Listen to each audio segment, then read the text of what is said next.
Hello, this is Isaac from Turn Sounds. If you have stale bread, use it as a rock. Welcome to Just Keep Walking. This is a podcast focused on the Walking Dead universe. Today we're covering episodes 3 and 4 of The Ones Who Live. Ah, yeah. Thanks for joining us. I'm Ben, joined by Isaac. What's and up? we still don't have Liam. We're hoping he's alive. He's somewhere in Mexico. In the España... No, not in Spain. In Mexico, yeah. Yeah. What? I think that's how they... What they... Oh, Spain, yeah. Spain, In- España. El Mexico. That's it. Yeah. Mexico. Yeah, well, let's pretty much dive into it. Do you have any, because we've just watched episode 4, do you have any really hot thoughts you want to get off your chest after that, and then we'll go back to episode 3? I like it. Okay, so titled... What we. What we... Do you think the editor, forgot to put the rest of the title and then...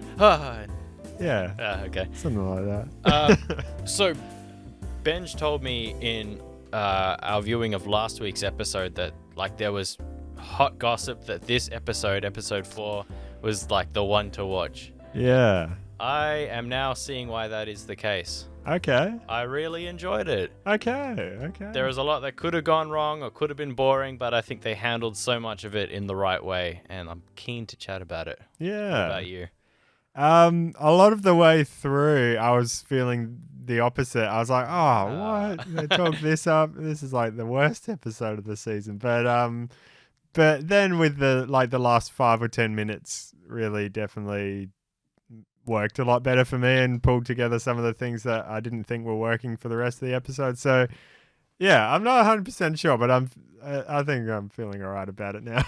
Cool. I've got a lot of positive notes for episode 4, some constructive feedback for episode 3. Yep. Just a couple of silly things. You know how I pick up random things. That's good. For both of them, but it's overwhelmingly positive for most of episode 4. So yeah. Yeah, nice. Cool. Both of these definitely so far, I'm happy with the overall direction it's going. There's more and more as the series is going on. There's things that it's yeah, that's a bit silly or just not very well thought through. But it's still connecting emotionally for the most part, which is the most important. In this series, or are you talking about the world? The series overall, okay. Really, yeah.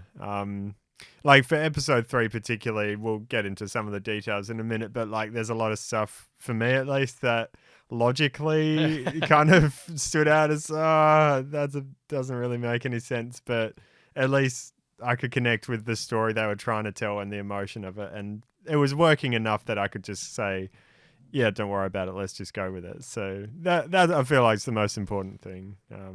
Yeah. If you get too caught up in the details, then it means the other more important things aren't working well enough. So yeah, or is it a bit of a case of if you're in the puppet show, if you're focused on the strings, you're not looking at the story? Yeah, exactly. Yeah. But then there might be some glaring story things, not just in the world, but like so and so's right there. Why don't you just talk to them? Yeah. Okay. Yeah. Yeah, 100%. And that for the start of this episode is where I was at, where it's it felt like they wanted to make it into these epic monologues and stuff, where it's just just say it. Yeah. And especially Rick, he got there eventually, but just tell her about Jadis and the dead man switch of the files that she's hidden.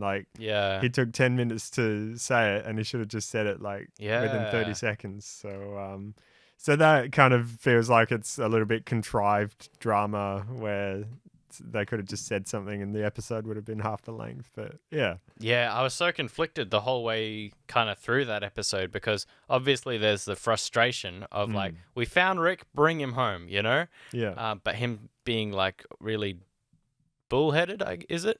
Is the expression? Sure. Okay. Sounds about right. I was going to say dog-headed, but anyway. About no, we just have to push the button. We have to go back. There's no way home. I have to keep you safe, all the yada yada. But I was trying to think about it and look at it from the perspective of Rick, where it's if you're arguing with me about this, clearly you don't understand. You haven't seen what I've seen. You haven't been there for as long as I've been there. It's pretty pointless me trying to argue all of this with you. You're not getting it how powerful they are. It's they'll just bomb our entire Alexandria. So what's the point? It doesn't matter all the emotional strings you're trying to pull at me. Sure. At the end of the day, if I run away, they're just going to bomb us. So yeah. So I could kind of I was on board with what Rick was saying, even though I'm with Michonne and I'm frustrated. I'm going, no. If it's all a big if, it's probably not going to happen. But still, I get it. If Rick's larger priority is that the safety of everyone else. Yeah, for sure. Yeah. But I mean, even that he could have said within the first minute. Yeah. It felt like there was 5 or 10 minutes leading up to the point of even just saying, "Oh, well, if we leave, then they're going to attack Alexandria or whatever." Yeah, that's it. Oh well. That's it. But yeah. Yeah, let's go back to number 3 that we watched the other day. Yes. The opening with Jadis. I like the CRM jackets. Man, those are some cool jackets. And I reckon I'm calling it here. Within a year from now, you'll be wearing one of those jackets. It's like whatever fan company that makes sure. What's it, Zing or someone that makes they'll come out with CRM jackets and you'll find one on special in your size. Sure. You'll be wearing one. All right, we'll see. We'll see what happens. Or Liam will buy you one. Yeah, the thing is, like, because nowadays I'm like, I don't wear like stuff with movie logos on it. It kind of feels, I don't know, But if it's the sort of thing where like someone looking at it wouldn't know that it's from a movie and it still looks stylish enough, like to the normal person, then I feel like you can pull it off. Sometimes. Someone will think you're actually part of the military. Yeah. Thank you for your service. Exactly. But yeah, no, as far as the design and everything goes, it looks very you've used the word visceral in the past, but it looks very real. It like just adds to the whole. Sure. Yeah, you get your jacket. Yeah, no, definitely feels real. Yeah. Yeah, but I mean, I think they filled in enough of the gaps there because those were the main lingering questions. Were like, what was the deal with Jadis? How did she have a deal with these people to call the helicopter and all that? So, I mean, there's still. Do you feel like? Are you satisfied with the A and the B answer, like what they actually are? Yes and no. So that's not very helpful for you. But well, why yes and why no? Yes, in the sense that there is an explanation. Yeah. That they've addressed it and it's not just some don't worry about it type thing. No, in the sense of it doesn't seem like a good enough reason to separate people into classes of like you're a leader and you're not a leader. Therefore, you get to go into these groups of people and you not. Because I don't know how easy it is to tell leadership qualities from some people based off like Walker killings and whatnot. So for sure. And yeah, like if you're trying to build a powerful military as well, like, and you don't want any leaders, you can only go so far, surely. Well, maybe leaders means possible rebellion, possible pushback. Yeah, okay. And so, like, they really want to keep the thing that they've set up. So, yeah, maybe. Yeah, I'm not thrilled about it, but it's something. It's all right. I guess I'm not sure if it necessarily feels like the writers have just had to make something up that was good enough to fill the gap. That might be the case. But to me, it's kind of on par with the whole Rick and Michonne together can do anything. Yeah. Like that's, a great tagline for the show. It's like a motivational thing you say right before you go and fight a bunch of zombies or whatever. But for that to be like the actual logic of the show, that like Jadis is actually scared that now Rick and Michonne are together because they can do it. And when Rick, I think I wrote it down, when he said it this episode, it just sounded so silly. She thinks that together we can do anything. It's like that's the actual, like, you're using that as the core logic of the whole show. She can bring down the whole. They can bring down the whole thing together. Yeah. So I feel like they've just some of that stuff taken it a bit too far, maybe. Yeah, true. Like, so Jadis says the line, sure, I'm scared of what you can do. But then maybe when Rick repeats it, it should have been more like she's scared of what we can do together or something like exactly. Something like that. Yeah. So they're definitely committing to the power couple dynamic duo Sure. of it all. Rishon. There you go. I have a note here from right at the start of episode 3. Or Hmm. first of all, I'm not a fan of all of the time jumps 5 years ago, 1 year ago, Yeah. 3 weeks ago, 1 hour ago. Like, I feel like there should be enough context clues for us not to be confused about what's happening. Like, it doesn't matter The that haircut it was wasn't good enough for you? No, that was it. Like, Okay. so a year ago we see Jadis with quite nice hair. Yeah. Like, so she's got nice hair now and she's talking properly and it's everything. So I'm like, okay, that's fine. Mm. We didn't need it. We didn't need to know how long ago it was, just that it's in the past because she's got long hair, and in the now she's got short hair. So You're saying you could have done without the title? yeah. Oh, okay, that makes sense. I thought you were saying you didn't want the time skip at all. Oh no. I mean, Yeah, I'm okay. fine. I get things have to happen. So, Right.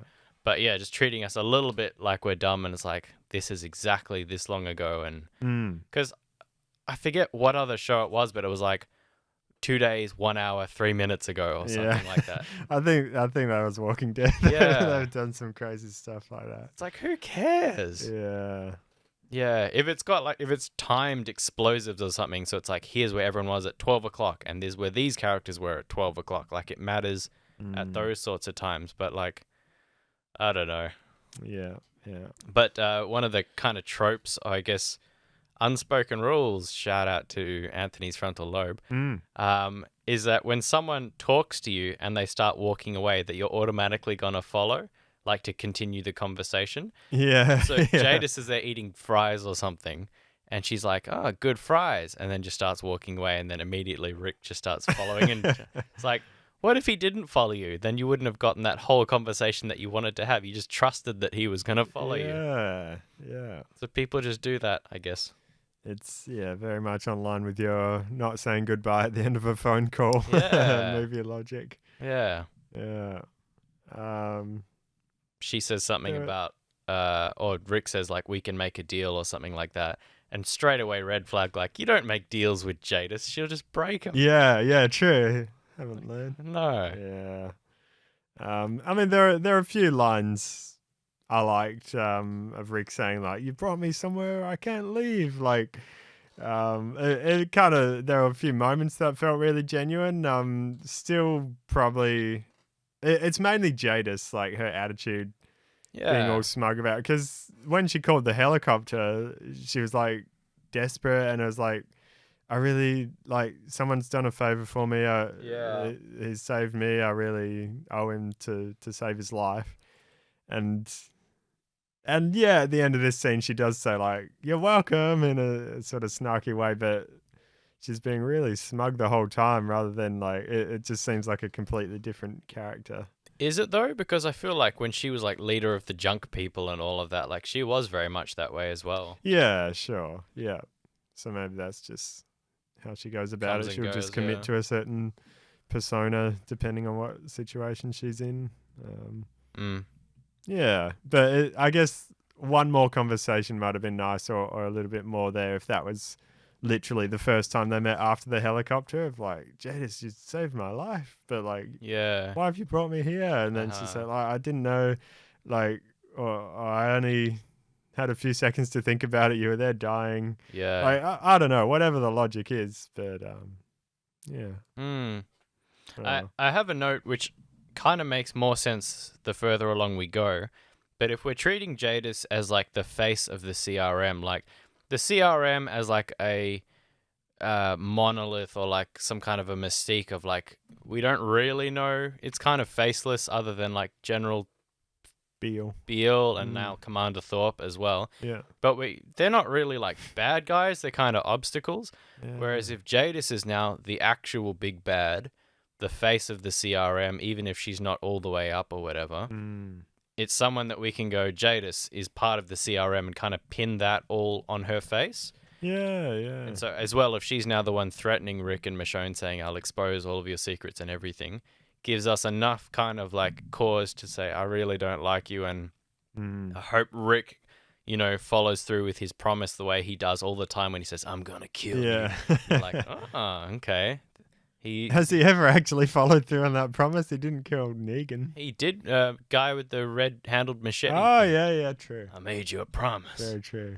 Kills him. Yeah, good point. Yeah. True, yeah, he spared Negan. But yeah, just I like that idea of like something about her again with her dumb haircut. I like how Rick calls Yeah. that out as well. Yeah, 100%. But yeah, this idea that here's someone that we can point to that says you're the problem, and if we deal with you, we can change the CRM or whatever it is. Mm. Yeah, and no doubt Yeah. in the following episodes, it's going to be her leaning out of a helicopter saying, "I told you, Rick, we were going to come for you," blah blah blah. Yeah. Versus some soldier or whoever it would actually be, you know? Yeah, sure. Yeah. Yeah, look, the whole, I guess, particularly with episode 4, really to connect with it, it hinges on the logical making sense. And I'm like, for Jadis's motivation and stuff, I'm just not quite connecting with it. So she doesn't want Rick to leave. Like, I get the secrecy thing. It's a bit silly, but it is what it is. I have a note on that for later. Yep. Yeah. And yeah, what? So she's scared that Rick and Michonne can do anything together. But like, yeah. So what if Rick leaves and goes back to Alexandria? Like, what are they so worried about? That they know where the CRM is, and like, so yeah, my note for that one is like, the whole premise of secrecy doesn't make sense around this CRM. Like, you're clearly like a well-built-up militia with all these helicopters, all these trained very soldiers. powerful. Like, no little survival group's gonna be much of a threat. This is it. I was thinking about it, and I'm constantly trying to reason it out from their perspective. And like, okay, well, maybe like if you leave all of these scattered people together, what if they form their own thing, and then they happen upon a naval base or an air force base, and now they've got helicopters, and they could be a threat one day. Like, so Sure. if you squish off enough ants at a time that, you know, a massive colony doesn't form, then that's maybe their reasoning for it. Yeah, sure. I'm not saying it's airtight, like I don't like it. Yeah. But yeah, like no one leaves, you know. Yeah. So I don't know. The other thing which I was pointed out in another podcast I heard was that Jadis's motivation, like, so she's holding it over Rick's head, like, if you step out of line or whatever, I'm going to tell everyone about Alexandria and we're going to go destroy it. Yeah. But like the dead man switch side of it makes sense. But if she tells everyone while Jadis is still alive, then they're just going to surely say, "Oh, well, why have you've known this whole time and you haven't told us?" Yeah. Or she could, I guess, say she was keeping it as leverage against one of these, you know, from Rick, just to make sure he didn't step out of line or whatever. Like he needed that kind of maybe threat or encouragement, whatever you want to call it. Yeah. So the thing that really I did connect with a bit more towards the end of episode 4 was when Rick actually gets real and honest and says that he's pretty much given up all his hope and his life and just accepted he's basically saying he's become a zombie, which is a nice little sort of tie-in. Yeah. And that if he opens himself up to who he used to be, then he can't lose that again. So that's kind of like, it makes a bit more sense than all the other logic he's trying to use of, I've got to infiltrate the... Yeah. I'm gaining their trust. Yeah.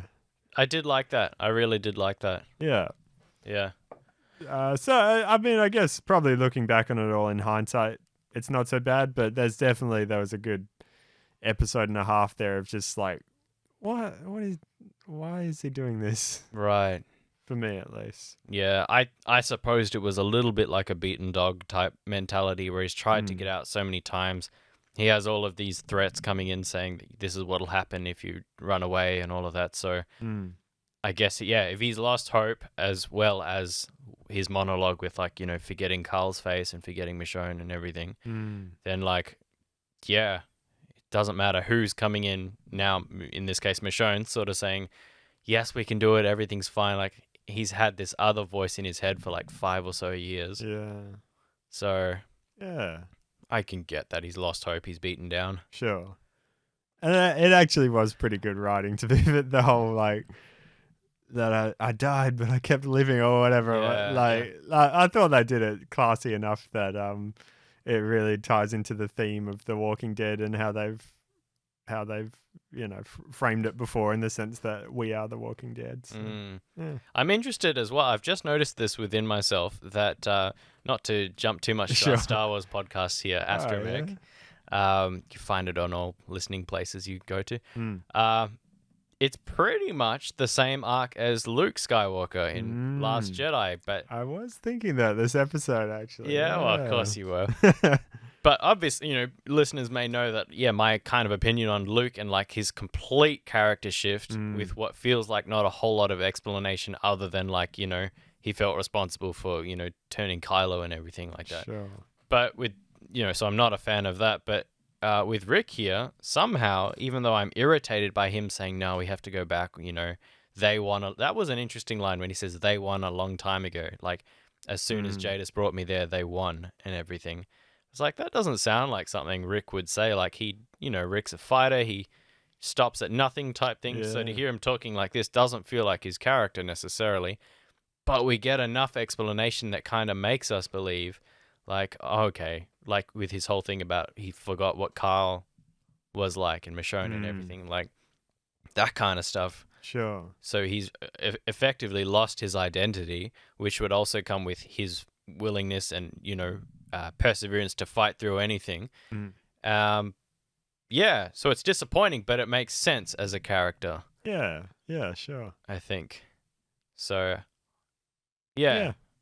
As far as like them choosing to write him that way, it's also a really nice thing for him to come back from at the end of episode 4 as well. Sure. Yeah, definitely.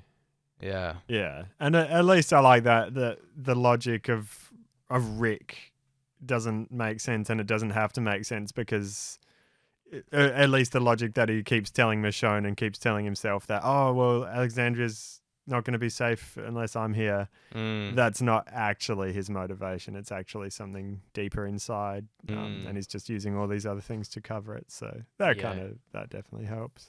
And one other distinction as well. I'm really now just going deep into this. Yeah. But the first time we see Luke in Octo in Last Jedi, or technically End of Force Awakens, but Last Jedi, he's full of like throws the lightsaber away and he's all go away and everything. He's like grumpy right from the start.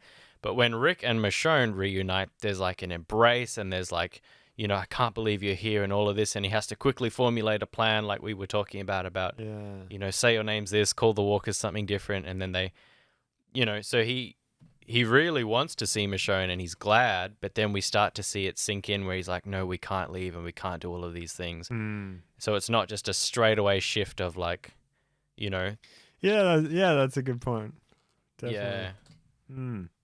He's still who he is, and like that initial impulse comes out, but then his worse characteristics come out that he's been conditioned to more recently. So I wish they'd done Luke that way. Actually, I think it would have softened the blow a lot more for him to say to Rey like, "Oh, how'd you get here?" and everything, and "Oh no, like I don't need this lightsaber, it's yours," and whatever, and then. Down the track when she starts talking about you need to come back, he's like, no, I can't, I don't want to, like, yeah.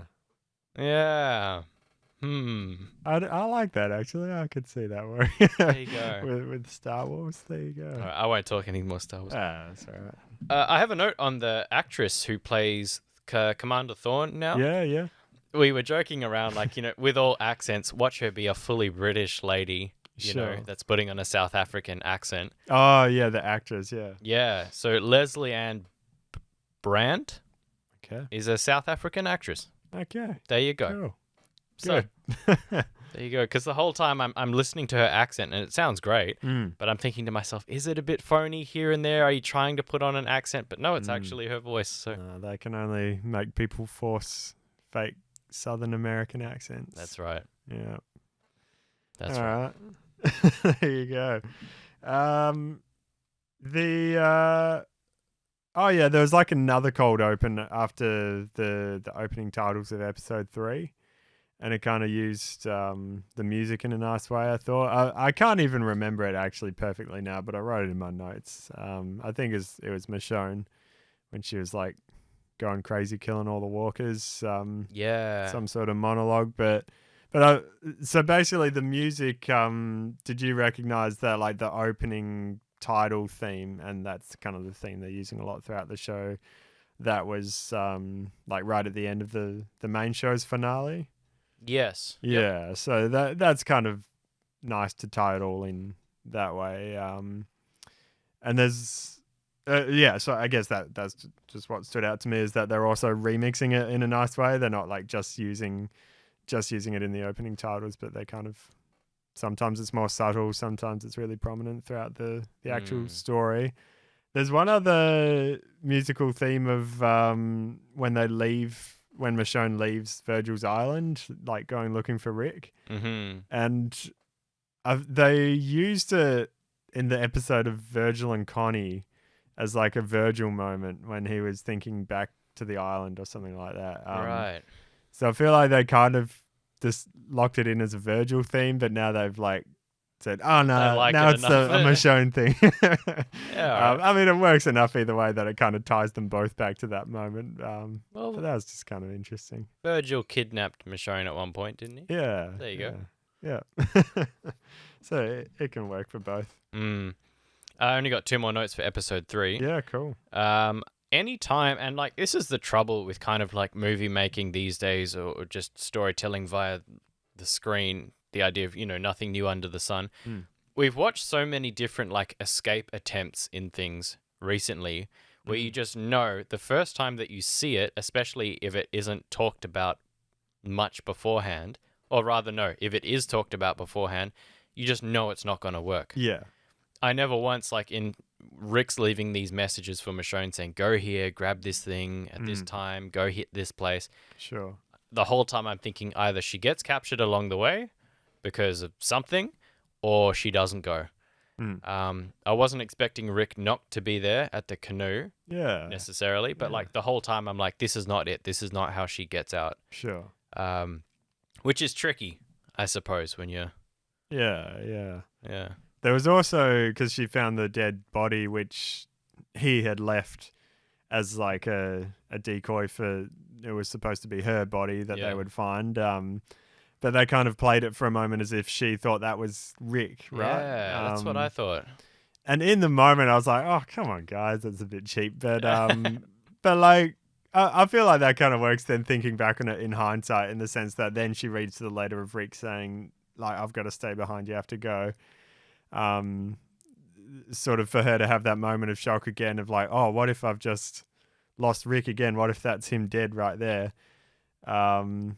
So she's just sort of had a refresher of that experience, and now reads this letter of Rick essentially saying that I'm never going to see you again. Yeah. So that was kind of nice, like bit of extra motivation to say, nah, let's not do that. Also, anytime anyone says ever, if you love me, you'll do this. It's like, well, now what am I supposed to do? Like, yeah. Because it's like, because I love you, I can't leave you behind. Sure. So, come on, Rick.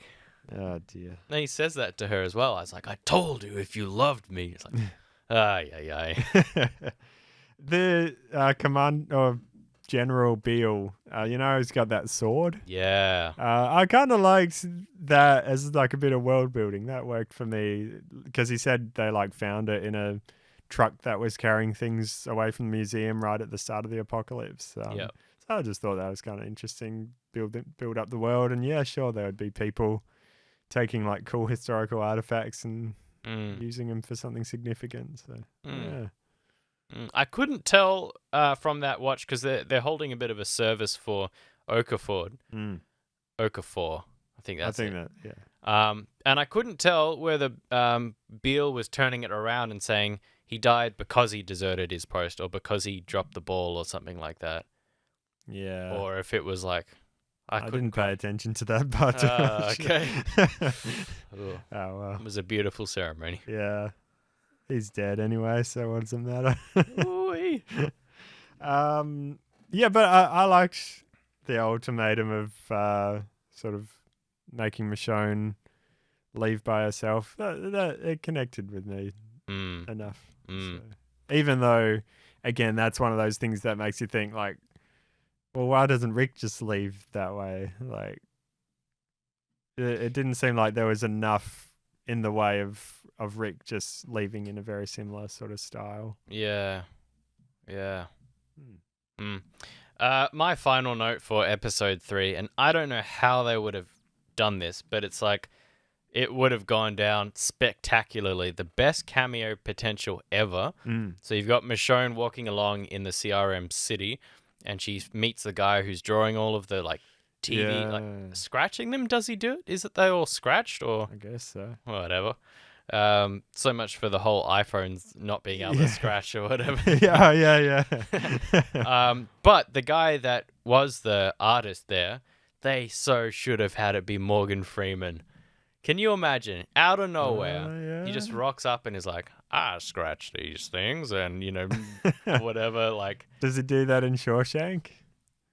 I don't know. Is that a reference to something? No, or just like thought it'd be cool. The way he's talking about, like, Rick got him to like sketch these things, but I could never get them quite right. Like,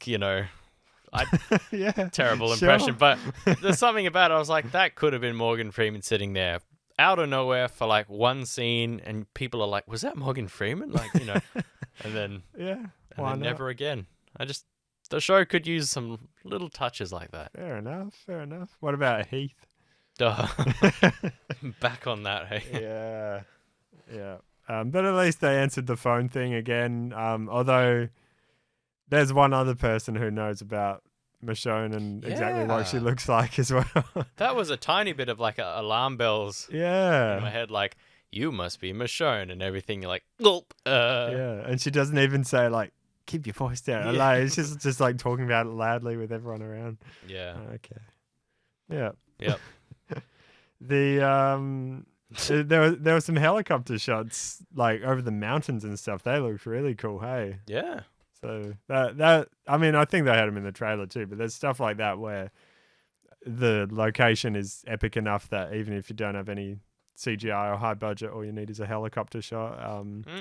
That really made it feel high budget for a few moments at least. Yeah. So yeah, it's just something nice. So you got Michonne in the helicopter there. Yeah. She's like, they're flying over water, which I don't think we knew at the time. No. Okay, so she like has to push the button and then thread her arms out of the seatbelts, like to get up, and then she just grabs Rick and then throws wasn't them he both out. wearing a seatbelt? So I guess not, maybe. Yeah. But otherwise it would have been like, click, unbutton, like thread your arms through and then throw them out. Sure, what are you doing?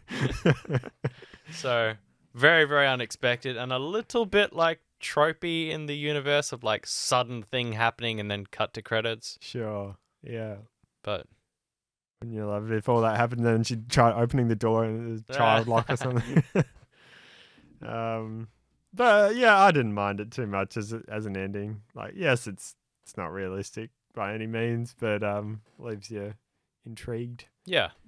I will say that was something like, because we don't see the next episode previews. Yeah, deliberately or just not offered? Yeah, well, not offered. I think if we were watching it on actual TV or on other streaming platforms, they would have them, but we probably could look them up on YouTube if we wanted to, but it's nice not knowing. Yeah.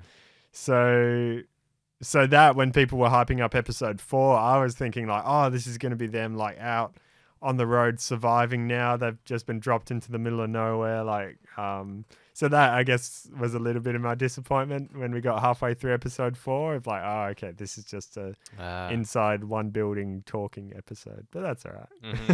Mm-hmm. The only other thing from episode 3 for me was when Michonne takes the bomb thing. You know, when Thorne is like, no, leave it. I've got it. And then that was all right, wasn't it? Not bad. Yeah, because she's supposed to be laying low and being a bee or whatever. Yeah. And that to me just was like, oh, come on, Michonne. That was one of the moments where I was actually criticizing the character of like, why did you do that? It's like there was nothing. It's not like Rick was going to die if you didn't do it. If you just sat back and did nothing, no one would blame you because it was someone else's responsibility. Yeah. Does she really care about killing all these walkers? Not really, but they just wanted to give her like a hero moment. It seemed like. or she just Doesn't- felt like she wanted to have a rush of adrenaline. Doesn't Rick approach Thorne and say, "Look, Michonne, Dana or whoever is an A, and like you really need to take her under your wing." Yeah, So I yeah. think I don't know if she's pretending to be a B. Yeah, okay, that's a good point. But no, absolutely. Like maybe just follow orders for one day. Like I know you want to Yeah. charge head in, but like you've been told to like stay back. Yeah. But the main thing is like, how does this possibly benefit Michonne by disobeying orders and just going and doing something crazy? Yeah, I don't know. Mm. I don't know. It did give them a chance to potentially escape though, so that's something. But also, like, so you're Commander Thorne, she's trying to push this like trolley thing, and it's stuck. A good leader reaches out and says, "Come help me push this thing." Yeah. So She's not a good leader, I guess. So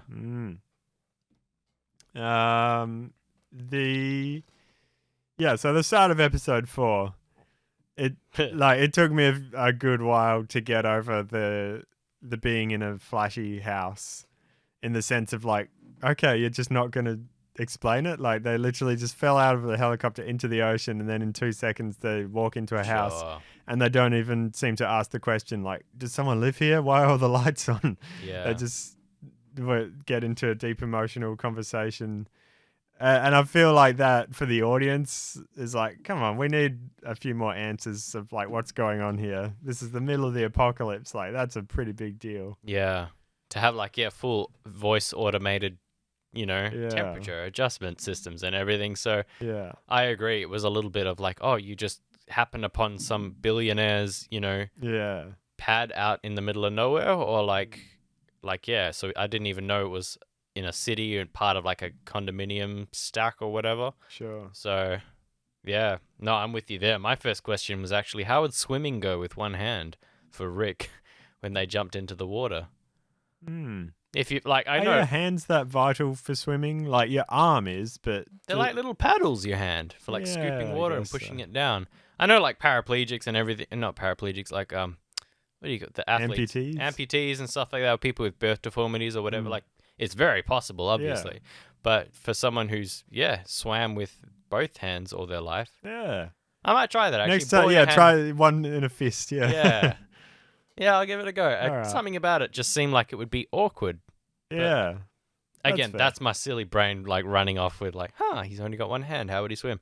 But yeah, no. But that I like. It's kind of a small thing, but it's kind of a big thing in the sense that stopped me from properly engaging in the emotional content of the conversation for a good while, because I was just asking the very obvious question of like, what is this place? What is someone going to come out any second and like they've just barged into someone's house? And then they started just taking off their clothes. It's like, okay, like sure, you're not gonna like, have they checked all the corners already and that was off screen? Or I don't know.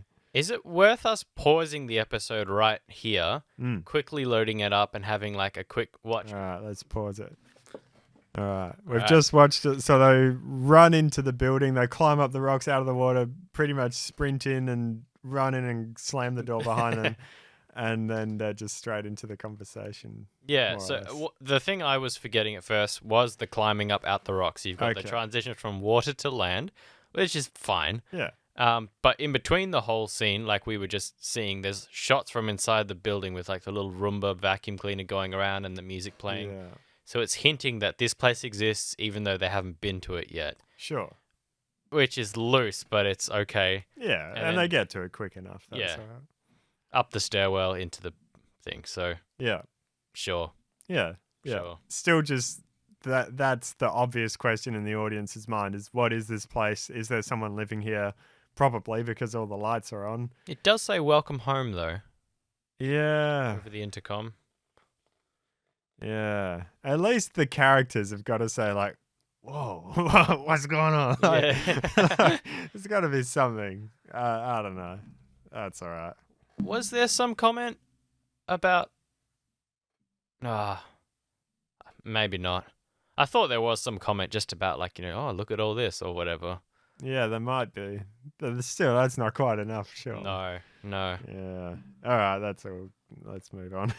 As far as the setting itself goes, and this is one of the kind of praises I have for this episode, is we've had problems with in the past. I probably couldn't name you an episode, maybe like one of the Daryl ones or one of the Negan ones, where the whole episode focuses on like one character or one or two characters Sure. with no other cutaways to lands far away. Yeah.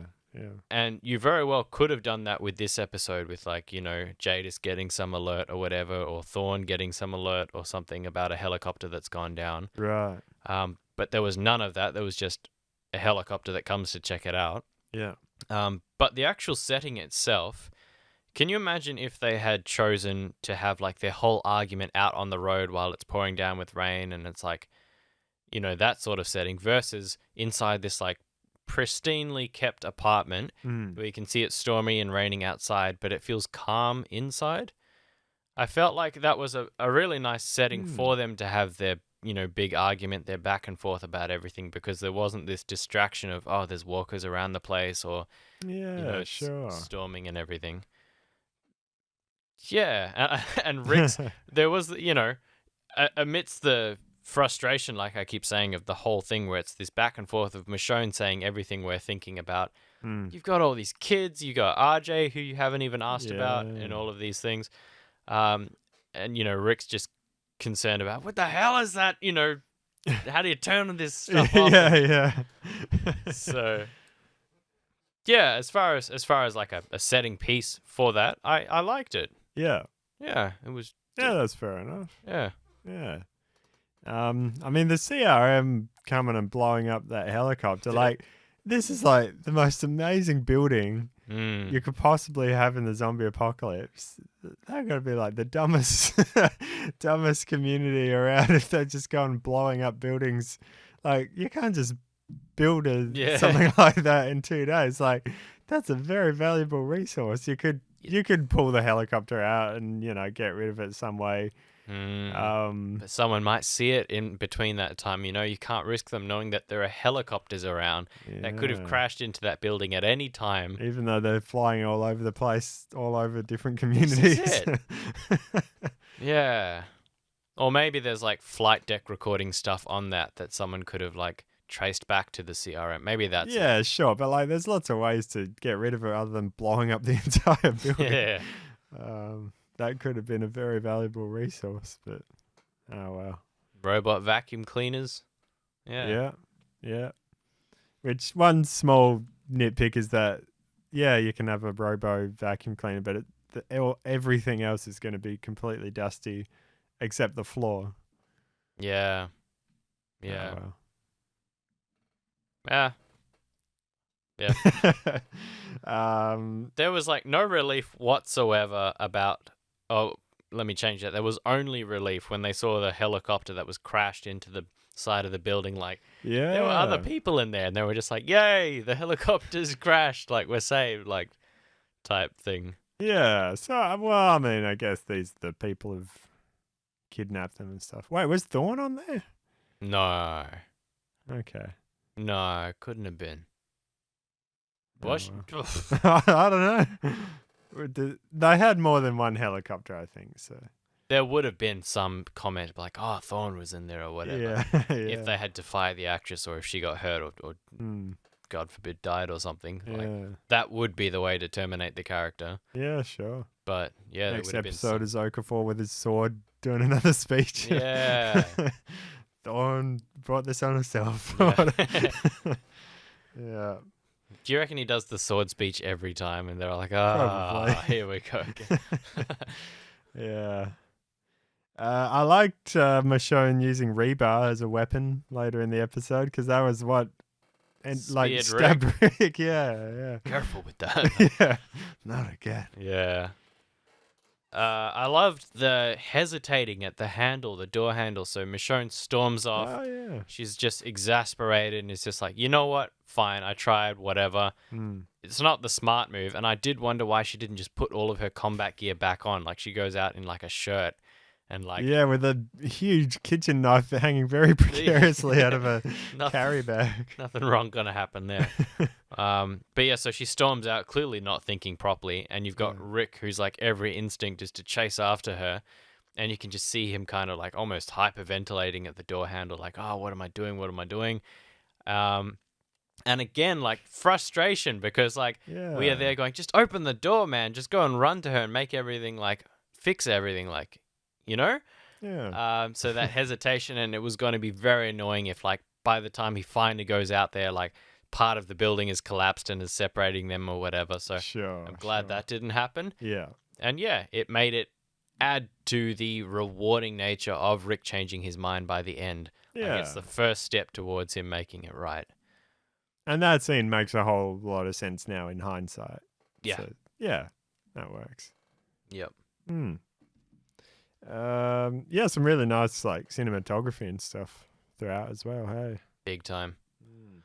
Very glad, my note here, that they didn't cripple Michonne for an episode. So when the chandelier falls on her leg, I was like, oh no, like now she'll be limping and that'll, you know, impede whatever they need to do. Yeah. So was very glad that didn't happen. Yeah, that's true. That's true. Lots of intimacy this episode, let's say. Yeah. Some of it was very uncomfortable to watch. Some of it was just like, what are you guys doing? The building's collapsing. Yeah, on the one hand, it's like, no, we don't have time to talk. We got to go. Well, you had time for other things, didn't you? And even like when they run out of the building in the morning and it's all like collapsing around them, that's after they've just spent like the whole day and night there. You got to get a good night's sleep, I suppose. Yeah, and some other stuff, Yeah, I guess. suppose. Yeah. It's been a long time for them, so I'll give them that. Yeah, sure, but like, so I guess that makes sense. Like when they're in the car, like at least relative safety, but like, man. that's. I mean that. Like they could have still made it work with the building like slowly collapsing, but as they're like packing their stuff up and leaving, it's like fully like the walls are falling apart all around them. It's like what's been happening for the last 12 hours since the helicopter was blown up. Yeah. Well, backtracking a tiny bit, so they amidst all of the arguments where they make their way into like the gym sort of space. Yeah. Like they're really like just starting to get like hot-headed now and like just like snarky at one another. Yeah. At one point, they both stab the walker at the same time. It's like, I had it. No, I had it. And then like he spills blood on her face, and she's like, really? Like, so like there is all of that, and then you contrast that with at the end when they make their charge and they're really working together and can't get enough of each other in every moment. Yeah, that's true. That's nice. Yeah, man, I'm uncomfortable watching even just kissing on screen in movies and stuff like that, let alone anything else. So it's like, to me, the best, like, I understand why you need it for your story and like why the two characters needed it, but like this, I feel like so many creative ways you can do it with like, I don't know. Yeah. Fade to the curtain, pan to the curtains or whatever is the old. I thought that there's a bit in Dune 2 that I thought was quite a tasteful way to do it. Oh yeah, you watched Dune 2. Yeah. But just like close-ups of the faces, and it's like just as they start like having a conversation, and it's like meaningful for the story. Right. Lingering. But yeah. Oh well. Yeah. Well, yeah. You do see a moment on Rick's face there where like he almost has a realization of like almost like a panic type thing. Yeah. Then you find out later, like when all of the emotion comes out, where he's like, has that whole speech. It's just such a weird time to do it. Yeah. Oh. Well. Anyway, it was funny that the like one of the only episodes you haven't seen is like so pivotal. It's like she explains the whole thing. I mean, it does keep coming back to me. Missing that one episode of that Michonne episode. Yeah. Back in season 9. Yeah. There's 2 episodes in season 9 that you haven't seen, and I think those are the only episodes. All right. You've missed, so it doesn't, Yeah. I was going to say that it's not important, but apparently it is now. So keep coming back to it. So Daryl has a scar like that as well? Yeah. Why did they do that to them? What, like? I don't know why, to be honest. Oh, okay. It was like with a branding iron, but I can't remember why, what the motivation was. It's a good question. Very good question. Well, you'd know if you'd captured someone before, if you just look for the brand. Yeah, maybe. Could be that. Yeah. The few times we see Rick's stump, That's my next note. looks pretty good, I thought. Yeah, that's how you animate a stump. Yeah. They've been teasing us across this whole universe with like people losing limbs. We've got, way back in the day, Earl, who has to cut off his own hand. I don't think we see his stump ever. Yeah. Same thing with Aaron. Same thing with Lydia. It's like, Mm. just show us the stump. Did Earl? I'm trying to remember what happened with Earl. He had to cut his own hand off to free himself from the rooftop. Merle. Merle. Okay. Merle. Thank you. Who's Earl again? He's like the old guy from Hilltop, Oh, okay. the blacksmith or whatever. Right. There you go. Yeah, Merle. Yeah. Had to mutilate myself. Yeah. Yeah. That reminds me of Walking Dead Destinies, which we've got to talk about at some point. We'll come back to that. Oh, wait, maybe. have you got it? Yeah. You've been playing? Oh, great. It's very funny. End of the show, maybe. Yeah. Yeah. I mean, oh, sorry, you go. No, I'm just so pleased. Like, right at the start of when he first cuts his hand off and you see the axe go down and the hand separate from the thing, I was like, whoa, wow, that's crazy. Sure. And then later on, when you see it go into like that apparatus that he wears as well, it's like, oh, there it is again. And then a strong focus on it on this episode as well. So Sure. a lot of the times when he's standing up, you just see like from his elbows up, so they don't have to spend time animating it very long. Yeah. But yeah, just. And they conveniently didn't show him buckling up his belt, which would probably take a bit longer with one hand. But even pulling up your pants with just one hand. Yeah, just one side, and then you drop it and reach for the other side. Yeah. Again, these are things that we can try. So I'm gonna next time I put on some slacks, I reckon I'll just try it with one hand and see how. After the podcast. Okay. Yeah, not now. We could get live answers right here on the show. Oh, there we are. Sorry, finding my notes. Yeah, I mean, I like that that's one example, and then there's also like the action walker shots towards the end. There was some really cool stuff that looked pretty high budget, I thought. And I mean, the show's clearly not very high budget, aside from the actors. Like every time you see, like the helicopter blow something up or whatever, it doesn't look very good. But serviceable. I guess, sure. Yeah. I guess that's an example of like, rather than trying to do something really big and it all looking bad, they spend most of the episode doing it in a way that's pretty cheap to film. You can just do it inside a house and just. It's very easy. And then they save all the money to just put towards a few shots. And it's the same with the stump. If most of the time it's hidden and then you just show it in 2 or 3 shots and it looks really good, then you believe it for the rest of the time. So, yeah, I think obviously it would be great if the whole show had more money, but for what they've got, they're using it well. Yeah. I think. Yeah, big time. My final note for this episode, what a great idea. So the building is falling down and they're driving away in their car. You only see it fall in the rearview mirror of the car. And just, I know it's not a fair comparison because there's been a lot of time in between, like actual years of like development and technology and everything. Sure. But like the CDC building blowing up in season 1, yeah, right? Cut to something like this. Yes, they could have done like a, long shot of the whole building coming down. Like, but we know that it's coming down. And so like to just see it in the rear view mirror of the car. Yeah. Again, you probably save a lot more money. And we're not questioning the whole time going, does this look all right? Because we obviously don't believe that there's a real building coming down. Sure. So the question is, does it look good enough to pass? Or are we going to be grumbling about it? So I think by having it just in that really tight framing of the rearview mirror, it's nice. It was a smart choice. No, true. I agree. Yeah. I liked the callback to Carl as well. Obviously, that was nice. Heartbreaking, man. Yeah.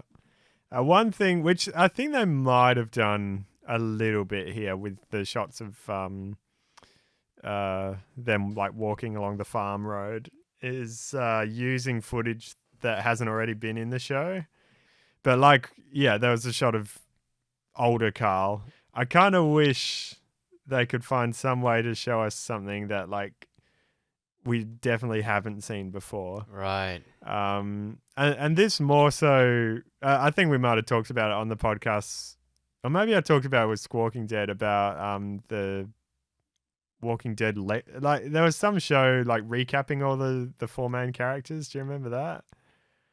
We didn't actually watch it on the together necessarily, but before season 11, they did like each of the four actors did an episode talking like recapping the whole character's story. Oh, like a behind the scenes thing. Sort of, no, more so just like a character recap essentially. Right. But they only used shots from the episode, which makes perfect sense, especially for something like that, which is done on a low budget. But I do wish they could have, like, for example, Maggie's talking about like when her father's killed, and it shows all the shots from the episode of when Herschel gets his head cut off. But I was just thinking while they were doing that, like, surely you've got more footage when you were filming Maggie's reaction of the scene. Couldn't you have used like another part of the take that we haven't already seen in the episode just to make it feel like we're getting something special? I agree. And so, yeah, that for the stuff with Carl, like, I'm sure there's some deleted scene or some different version of a take, like, just to make it feel like this is from Rick's memory rather than from the show that we've already seen. Right. Would you go even so far as to do like a perspective shot, like first person through sure. Rick, like with Carl looking into the camera or whatever? Yeah, that would be really cool. Like if they had something like that, who knows? Yeah. Like if it exists, obviously, but you'd think with 9 seasons of a show, they'd have some sort of alternate version of a shot somewhere that they could use. Yeah. Yeah. That's a very long-winded thing. But So is that to say that there isn't the shot of Carl walking down the road with Rick, like as a kid holding hands? Is that not in the show already? Yeah, that I think maybe one of the shots, like the camera move, didn't look familiar to me, and it's been a while since I've seen the actual episode that was in, so I might just not be remembering it. But that's the only thing that stood out to me, is maybe we haven't seen it before. Okay. And obviously him disappearing as well. Struck me right in the heart, that one. There's nothing more precious than a little kid, like, you know, holding your hand, walking, like in this case with my son, and you kind of have to tilt your shoulder a little bit to get down to their level as they're walking along. And then just to see him fade away from the shot, like, you're not supposed to outlive your kids, not ever. Yeah. So, like, it's just, rough. Yeah. Yeah. But, so, it really adds well to, like, Rick's grief at the whole situation, like, that he would forget about his son. Yeah.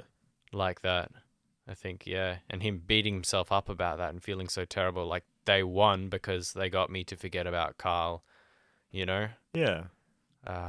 Yeah. True. Rough.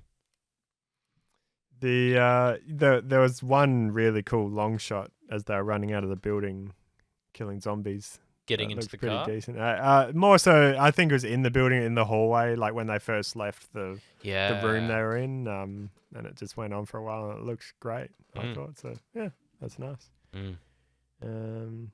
Yeah. That's pretty much it for me. Yeah, my only other note, again, we haven't seen the next episode preview, but is that a bunch of critics, before this show came out, they got to watch episodes 1 to 4 to like give their reviews of the series overall.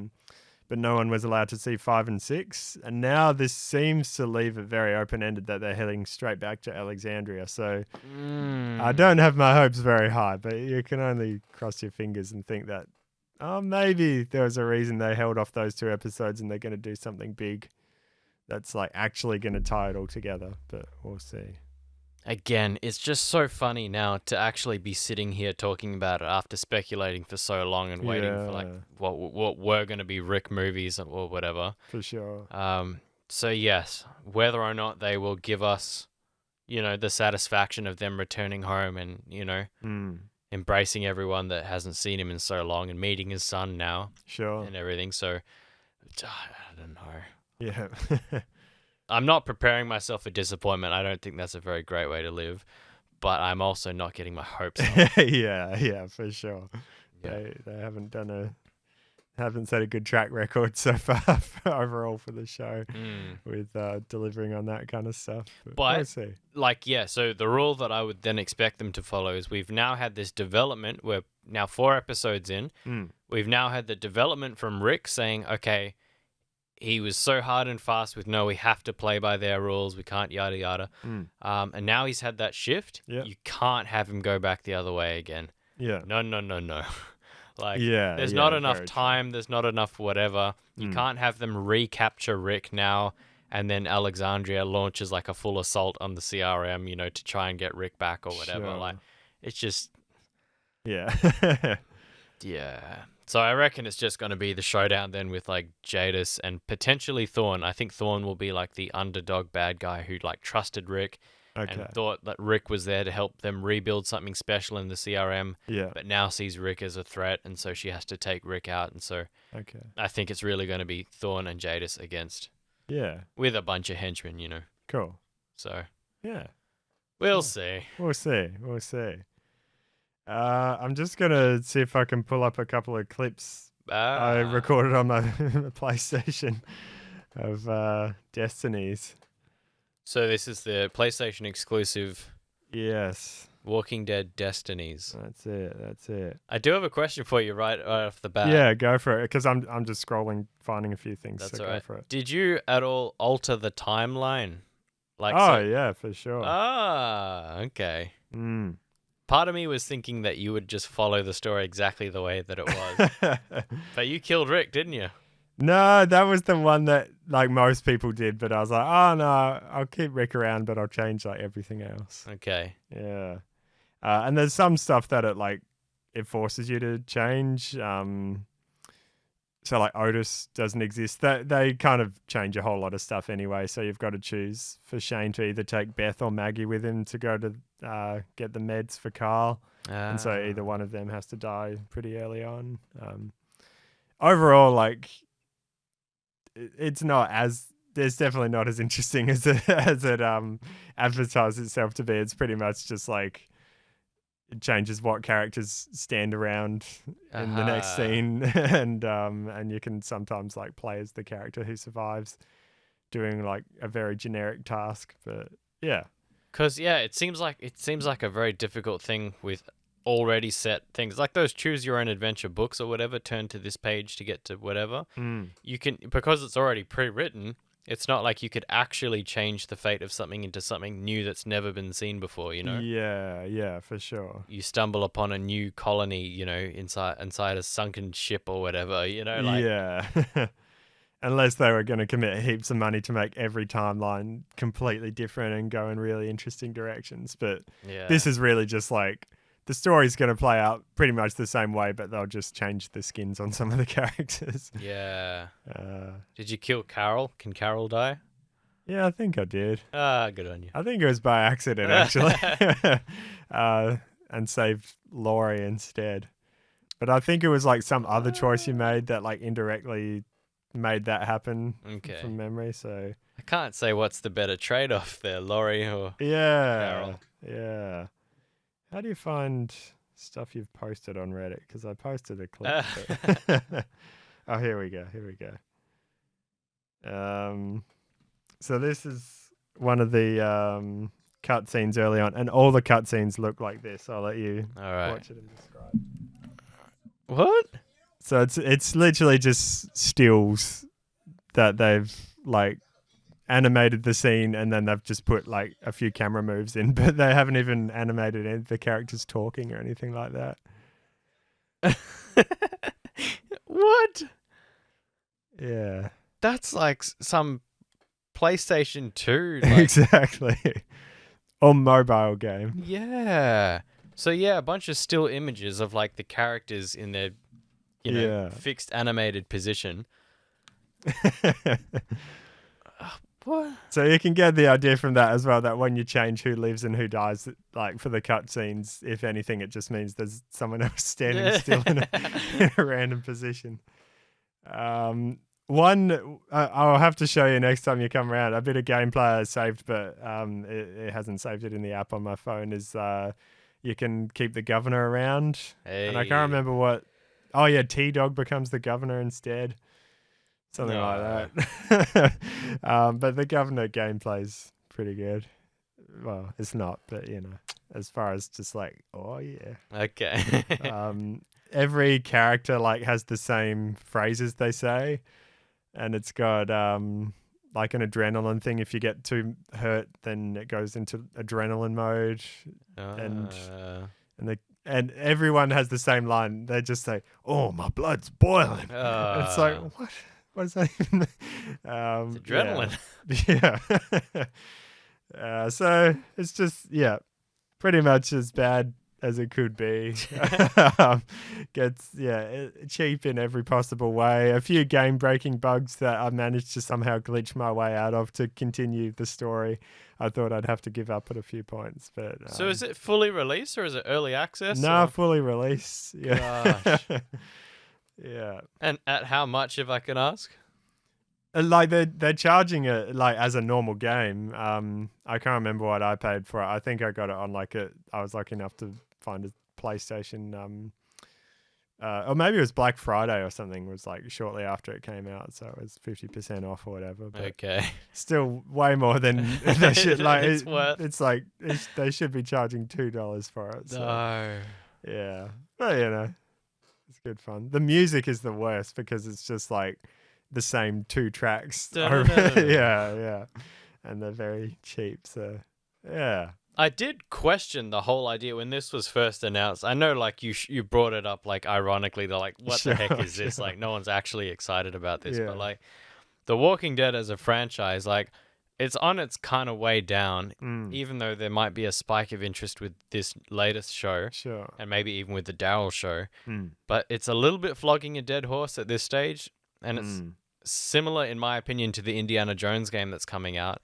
Not at all in like gameplay style or whatever, but just like as an IP, you're choosing now while it's on its downward, trajectory to like make a video game about it in the hopes that people would be like, oh man, I really liked that show. Let's play the video game now. Right. It's just like, with none of the main actors voicing any of the characters. Yeah. From what you're saying, not anything of any kind of a score behind of it. So I think there might be 1 or 2 actors who did. Yeah. I think Laurie did maybe. Okay. But anyways.